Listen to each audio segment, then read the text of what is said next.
Good afternoon, everyone. Today we're going to talk about how to find the area of a regular triangle using a slightly different formula than you've used in the past. Before we begin, let's just remind ourselves what a regular polygon is. A regular polygon is a shape that is both equilateral, which means all its sides are the same, and it's equiangular, which means all of its angles are the same. Euler.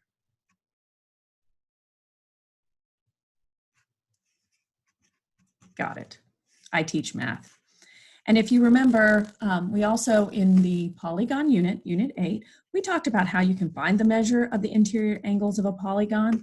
And we said that we could do that by using a simple formula. Interior angle is equal to 180 degrees times the number of sides minus 2 divided by the number of sides. And that's just a quick refresher from Unit 8. Okay, so let's look at this specific triangle. We know that this length represented here from vertex to vertex is called a side. Probably learned that in 3rd grade, if not before. But it turns out triangles have other attributes. Triangles have a center. Bet you didn't know that.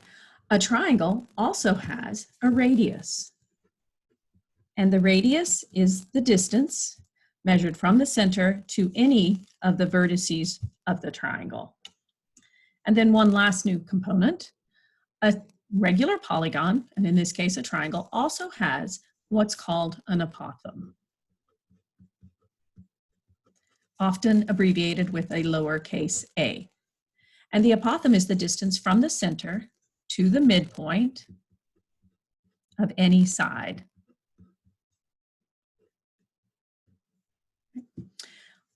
Because this is a midpoint, we know that the apothem breaks the side of a regular polygon into 2 congruent parts. We also know that because this is a triangle, that each interior angle of my triangle is 60 degrees. And a neat feature about the radius of this triangle is that the radius is going to break this interior angle into 2 equal pieces, taking this 60-degree angle and breaking it into 2 parts equally. So this becomes a 30-degree angle. Because your apothem is perpendicular to any side of my triangle, this is a 90-degree angle. And that creates for us a 30, 60, 90-degree special right triangle embedded inside my regular triangle. Why is that important? There is, it turns out, a formula that works for any regular polygon that can help us find the area of that polygon using a simple formula that involves taking 1/2 of the perimeter of the polygon times the length of its apothem. So this opens up a whole new way for us to find the area of a regular polygon, even if we aren't originally sure what its side lengths are. Here's the notation where we formalize that the lowercase a is what you will see on a formula chart when looking at the area of a regular polygon. Let's take a moment and do an example where we use this new formula. The first thing I'm going to do is I'm going to recognize the information that I was given. 18 meters represents the side length of this regular triangle. So if I remember that perimeter is really 3 times the length of each side, and if I know that each side is 18, then I can substitute the side length into my perimeter formula and calculate that the perimeter of this triangle is 54 meters. That gives us one of the components that we need to calculate the area. To figure out the length of the apothem, I'm going to need to use that 30, 60, 90 right triangle information that we spoke of just a moment ago. So I know this angle is 30 degrees. And if this one's 90, that forces this to be the 60-degree angle. If you remember from Unit 7, 30, 60, 90-degree triangles have special relationships between their sides. Across from the 30-degree angle, we call this side length an x. The side across from the 60-degree angle is in relation to this short side by being x square root 3. And finally, we've said that the hypotenuse across from the right angle is always 2 times the length of the short leg. That's going to prove to be helpful because using this special right triangle, we can now calculate the length of this apothem. To do so, we need to remember that the apothem intersects the side at its midpoint,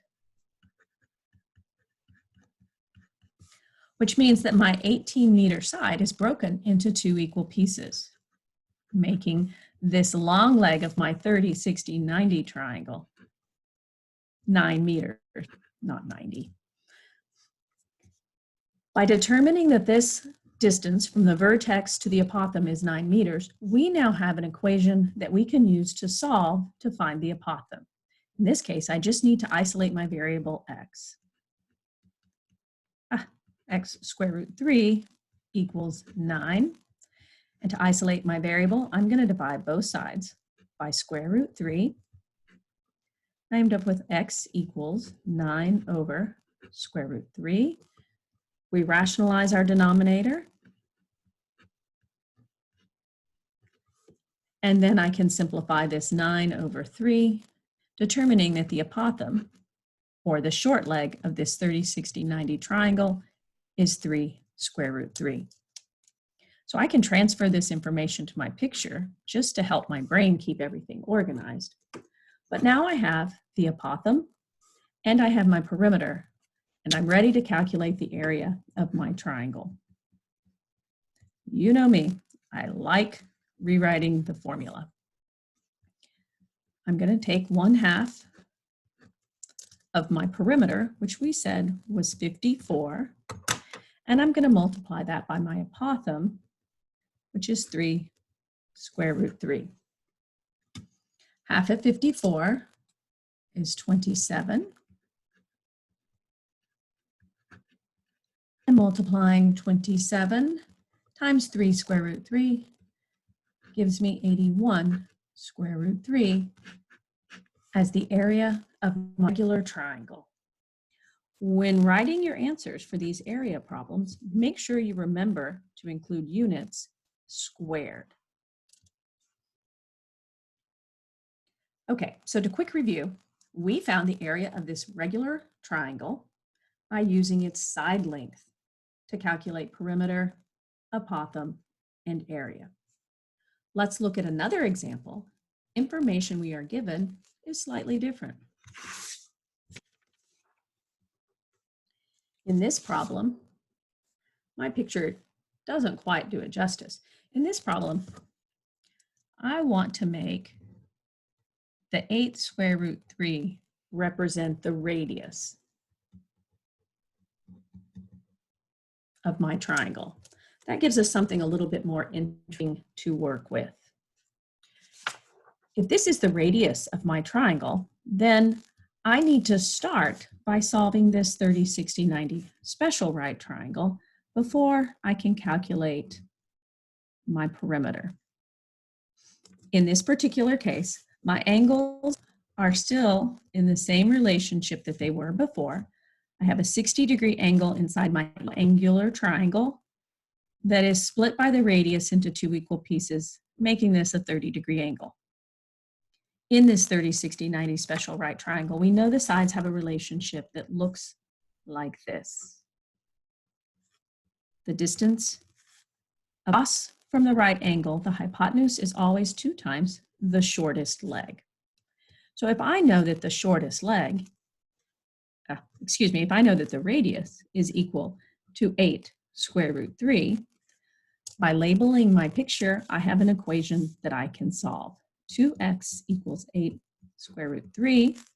I divide by 2, and I end up with, which is my apothem, equals 4 square root 3. So I can now label my triangle over here. Helps me to label my pictures. I know my apothem is 4 square root 3. Additionally, I'm going to need to know what is the distance from the midpoint to the vertex as created by the apothem. So to find that, I recognize that 4 square root 3 is my x value, and x square root 3 is the length of half my side. So I'm going to write half side is equal to x square root 3. And we know that the x value can be inserted in here. So I'm going to rewrite this equation, substituting the length of my apothem, which is also the short leg of this triangle, into my formula that I just quickly came up with for the distance of half the side. I know that multiplying the square root of 3 times the square root of 3 gives me the square root of 9, which is really 3. 4 times 3 is 12. So half of my side, 12 inches. If half my side is 12 inches, then the whole side will be 2 of those, which is 24 inches. I think there needs to be an I in there. Okay. Using the new side length that we just calculated, I can now find my perimeter. My perimeter is 3 times my side length. In this case, 3 times 24 is 72 inches. Now I'm ready to use my formula. My area is equal to 1/2 my perimeter times my apothem. In this case, I am going to be taking half of my perimeter, and I'm going to multiply that by my apothem, which is 4 square root 3. You can do this multiplication in any order that's comfortable for you. Multiplication is associative and commutative. So you could take half of 4, which is 2, and multiply that by 72. You can take half of 72, which is 36, and multiply it by 4. Whatever works best for you.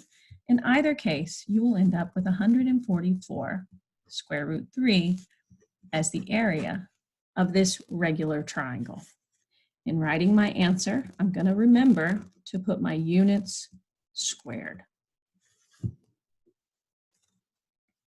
I'm going to allow us to skip example 3 because once we calculate the length of the side based on my perimeter, it becomes very much like example 1. Instead, I'd like us to focus on example 4. In example 4, we're given the apothem as having a length of 2 feet. And notice in this problem, I'm not given a picture. I'm not comfortable with that, so I'm going to just go ahead and draw my picture out. That way, I have a reference to go by. In this case, the problem tells me that my apothem is 2 feet. I need to be able to calculate my perimeter. I already have my apothem. And if I remember that my apothem is the short leg of my 30, 60, 90 special right triangle, and that is in relationship the short leg, the long leg, and the hypotenuse as shown here, then I'm able to figure out the distance from the apothem at the midpoint to the vertex of my original triangle. So I'm going to say that half of my side, which is this distance, is going to be my apothem times the square root of 3.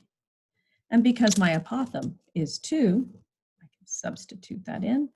I know that this is really 2 square root 3. I'm going to put that over here just so you can see it all worked out since I did it on the picture. My apothem is 2, so I'm just going to substitute that in here, and I end up with 2 square root 3 as the length of half my side, the distance from the midpoint to the vertex. That lends me to believe that the whole side is going to be 2 times this value, which is 4 square root 3. I'm set now. I know my sides are all 4 square root 3. My perimeter is 3 times my side, and that's going to be 3 times 4 square root 3, or 12 square root 3. I can pull out my new area formula. I know my perimeter is 12 square root 3. I'm going to take half of that. And my apothem was 2.